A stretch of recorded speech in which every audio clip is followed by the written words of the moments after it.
Hey everyone, this is TierOne with the Vantage Point. Today I'm going to be doing a follow-up video to the last tutorial video that we had out, which was how to record in-game video with Fraps. If you haven't watched that video yet, I will link it here in the video or in the description bar, and you can go check that out. If you have watched it, at the end of that video you might remember that I said I'd be doing another tutorial about how to render HD video in Sony Vegas to upload to YouTube. This is going to be this video, so if you're looking for that, you're in the right place. Anyway, I gotta get through this quick because I only have 10 minutes and I have a lot to go through. So let's get right into it. First off, I'm going to go through some of the new project settings that you'll want to get good HD videos with. If you're new to Sony Vegas, when you start a new project, you'll get this window. You'll start off by wanting to choose the template. That template will be the HDV 720-30p template. It will give you a 1280 by 720 resolution, 16 by 9 aspect ratio, which is the proper HD resolution for 720p, and it goes with YouTube's Flash Player. And it will also give you a 29.97 frame rate, which is, if you watched the last video, I emphasized that you have to record in-game videos with that. So it goes over nicely here. Anyway, this top portion here is the settings are pretty much the same as what I have here. The pixel format setting, I just leave it on 8-bit. I have no reason to change it. Full resolution rendering quality, I believe by default it's set to good. You want to change that to best. Motion blur type, I don't know if it's set to default Gaussian by default. So you want to change that to Gaussian as well. Deinterlace method, I believe, is set to none by default. If not, then change it.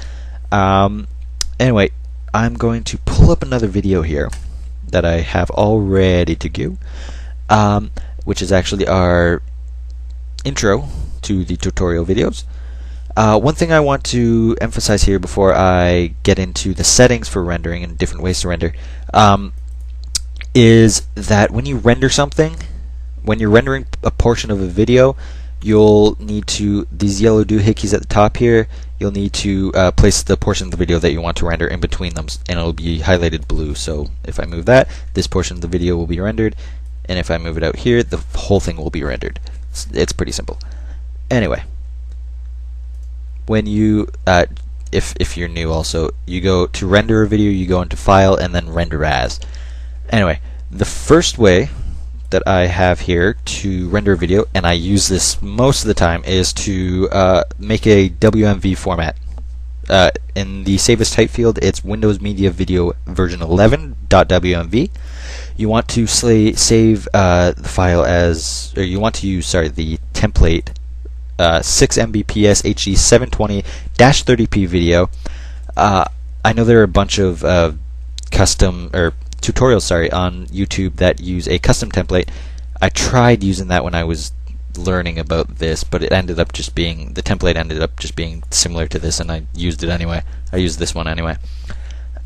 So yeah, and then you'll render that out and you'll have a file, and it'll be a good file size for an HD video, but it'll still have good quality.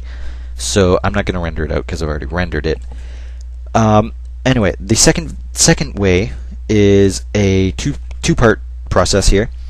You'll first want to render it into AVI, an AVI, uncompressed AVI format, which, how to do that is you save as type, go to save as type, and then video for Windows.avi, and the template will be default template uncompressed. Simple as that. You'll save that, and it will be a big file, so make sure you have room on your hard drive. Like, for instance, this is a 15-second video, this intro video here, and I've already rendered it out, and it was 1.8 gigs, so you can judge from that. Anyway, now the second part of this, I will bring this window up here. We'll need to use another tool. You need to download this. I'll leave the link. I'll probably just link it in the video as well as the sub bar here. It's called EasyH264. EasyH264 is the codec that we're going to be using to compress the file, compress the video and audio in the file. That's what codecs do, if you didn't know that. It's a good codec because it gives you decent file size with decent quality for HD. So anyway, you can choose the RAR, zip, whatever, your choice. The extracted files, once you download them, look like this. You want to hit the easyh264.exe to start the program. If you don't know that, then I don't know why you're doing this in the first place, but anyway, beside the point. You'll get this window up. I've already sort of been screwing around with it, but the video file field here, you'll hit select, and then you'll want to choose the video that you want to compress and make into we are also making this video into an MP4 format as opposed to the AVI. I forgot to mention that, but yeah, that's what we're doing with H.264. So you want to select the video. In this case, it's intro.avi for me, and then you'll want to select the output. It will give you can save it to whatever folder you want, choose whatever name you want. It's standard stuff, you know. Yes, I want to replace that, definitely. You'll also want to, as always, pick the video FPS as being 29.97. And the encoding preset. In the README, it'll have different sections here. I'll just open that up quickly, actually. See, right here it has different different descriptions for each of them. For this, I'm just going to use Extreme HD 720p. You can screw around with that and see which one's optimal for you. But just for the purposes of this, I'm just going to choose that the Extreme HD. So let's start encoding, and it may take some time. So the thing with this is it will go through one cycle, and if you see here, it analyzes each frame, converts it to MP4 with the H.264 codec. But it'll go through one cycle here, and it might seem a little fast, but in reality, it will then go through and you might think it's done after that, but in reality, it'll go through a second cycle that will take slightly longer, but it probably won't take. I don't take my word for this, but I don't think it takes as long as rendering out the same file, the same video in Sony Vegas as WMV. That's pretty much all I have to say about that. It's a fairly simple thing.